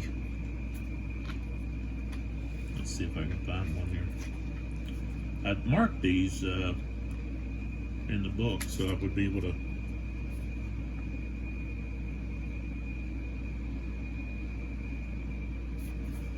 okay, so here we go. We've got this information here. It says Wellesley's relocation of the 60th Rifle Companies meant that the French brigade of a similar strength of 3 battalions, put opposite a British brigade's line, would send out only 3 companies of voltigeurs to form a covering screen for its columns, which would be an inferior skirmish line. Given the superior range of the Baker rifle and the extra 4th British Company, the voltigeurs could be contained, and the French columns would then have to contend with an intact British main line.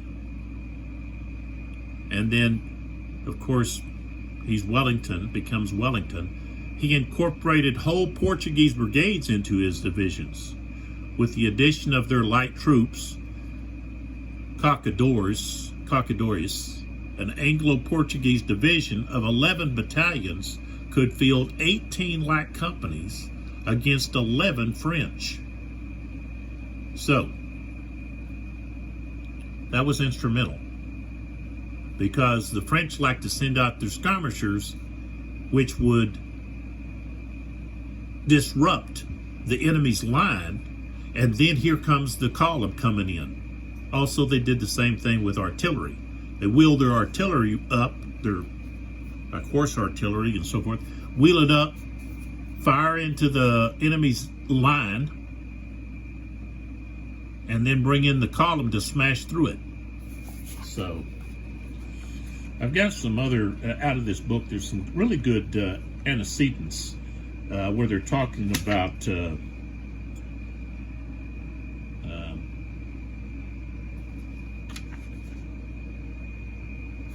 here we go. Here's an example of a firefight. So a firefight commenced during which, according to regimental history, and this is, let's see, this would be, right up here it talks about the 24th Ligne was seen to be heading for Stewart's battalion of detachments and the first of the 48. Some accounts say that von Rettenberg's battery lay between the latter battalion. Well, where have we got Rettenberg at? Here he is, right here. Okay. So,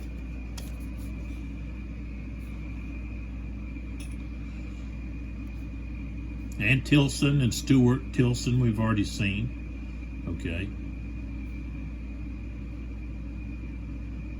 Okay, so it said, come on down here, and it talks. Let me pull back just a little bit. Okay. So, at 90 paces, we gave 3 tremendous cheers and immediately opened our fire, says Leslie. Although the 29th was shooting obliquely to the right into the side of the 24th Linné's column and at an extreme range. Indeed, one doubts whether more than the 29th's right-wing companies would be so engaged.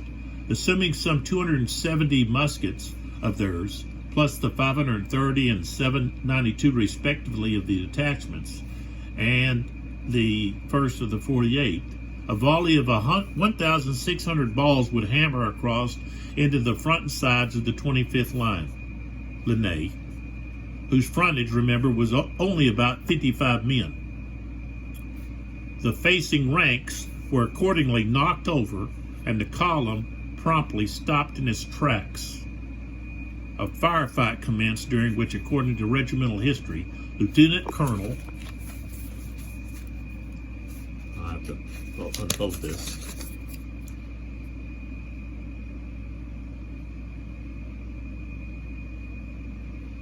Donnellan of the first 48 had 2 horses shot from under him as he rode along his line, encouraging and steadying his battalion. Seeing some men fall and thinking the range was too great for muskets, he said, "Curse the fellows. Those damn long guns of theirs can shoot it 2 miles off," and immediately advanced the 48th to get near. Okay, so at 45.4 inches, the barrel of the Charleville model 1777 to 1800 musket was nearly 10 inches longer than the British Shortland, Newland, and India pattern models, giving slightly greater accurate range. The French tried to deploy into line and return the British volleys, but barely 150 muskets could they bring to bear from the column's new front 3 ranks to answer the hailstorm from the 48th and the detachments. How long this firefight lasted is uncertain, although Jack Wheeler, with his usually authority, states categorically it was less than 3 minutes. Long enough for British infantry to fire about 10 volleys by platoons. And then Donnellan antecedent suggests rather longer. So his story is a little bit different. But sometime after the assault developed, General Hill was hit, and General Tilson took command of the division. So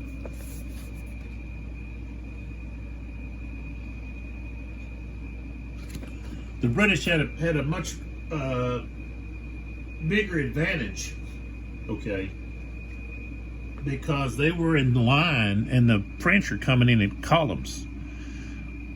And so, you know, you're firing at a big, huge target, you have a better chance of hitting something, you know, than if you have your targets all spread out and they're not very deep, you know.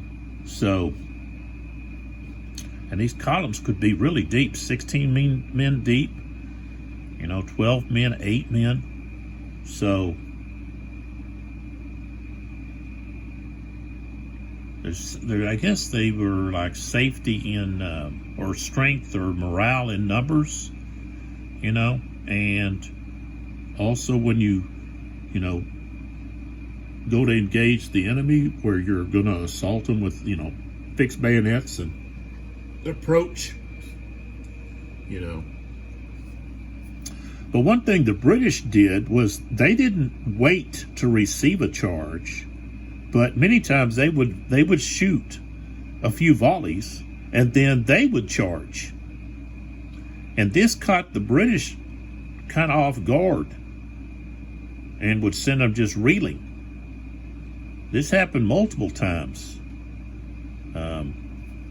where the British would just have this defensive posture.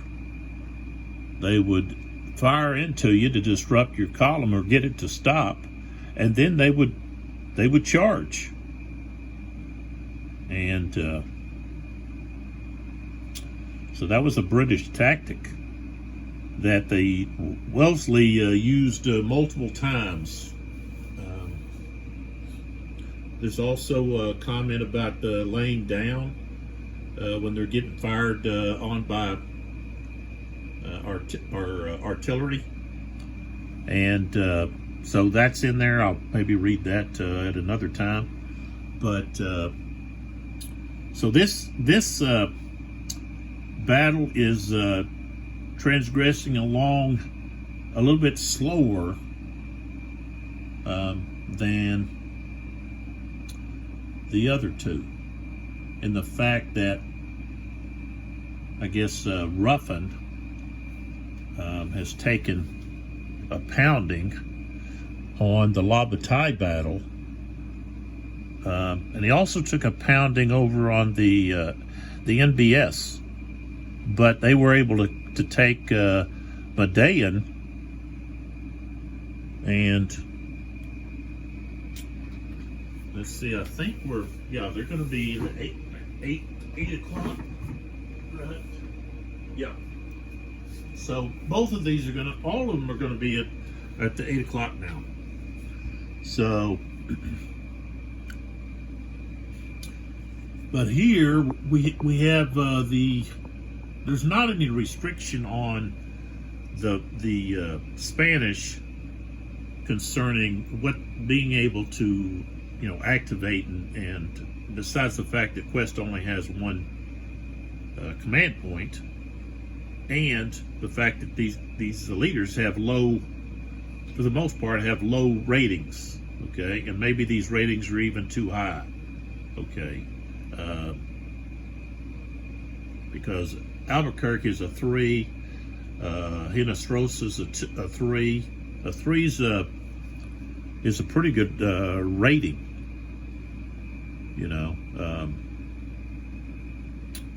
I don't think I've ever seen anyone with a 5. Maybe there is. Most of the really good leaders have a 4, and some of that is because of the structure, the organization, and the way that Napoleon had structured his army. That made it easier on the officers. So.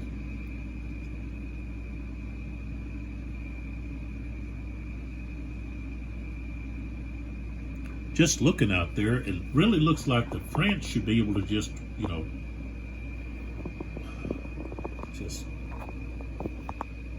roll right over them. But it's not happening.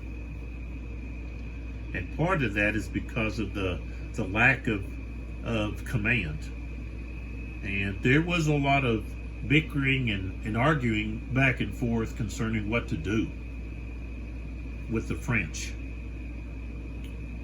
Joseph did not want to keep attacking. He wanted to pull back.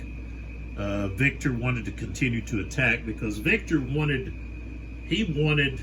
recognition. He wanted the glory of, hey, you know, I defeated Wellesley's, you know, or really it's just, hey, I defeated the British Army at Talavera. He wanted the recognition and the glory of that. And I think he really had plans that maybe he could become the ruler of Spain.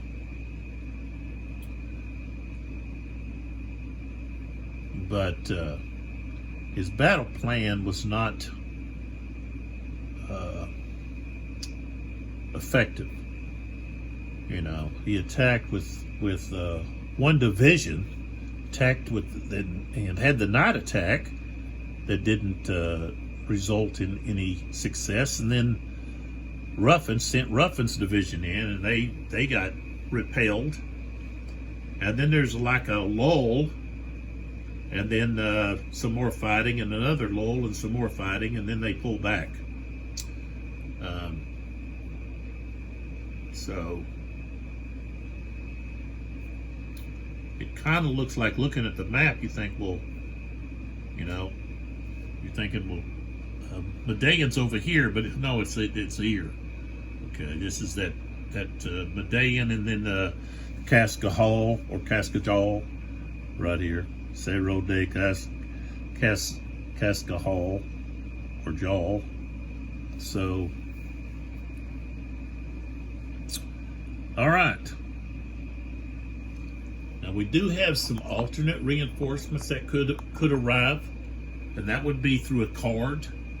Okay, Mortier was nearby, and this was a concern for Wellesley.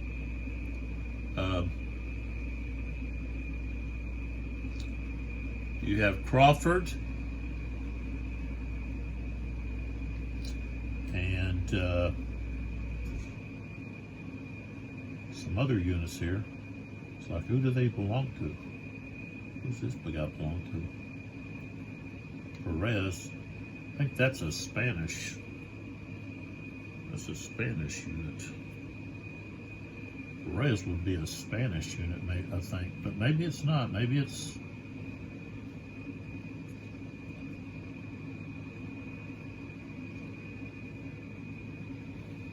I'm not sure where that goes. So. I think that is the only.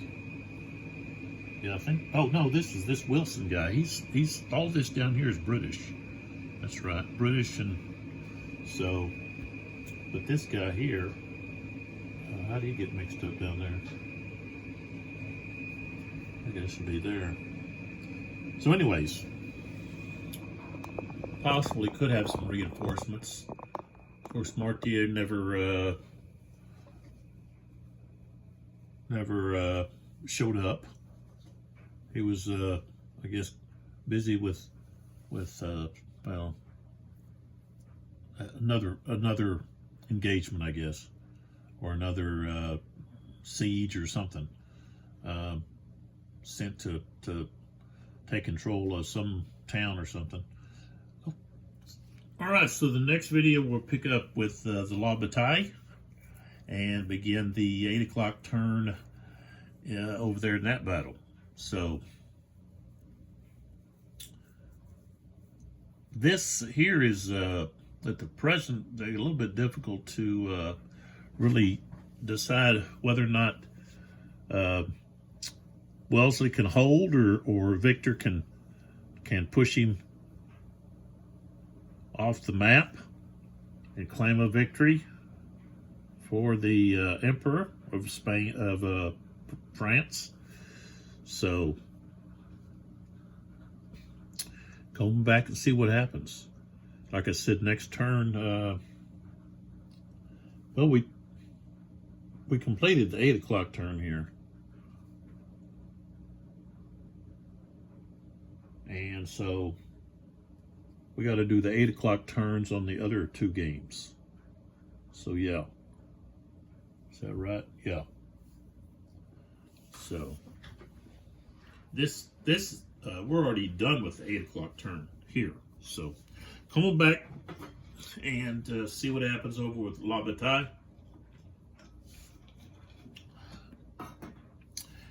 And I'll see you in the next video.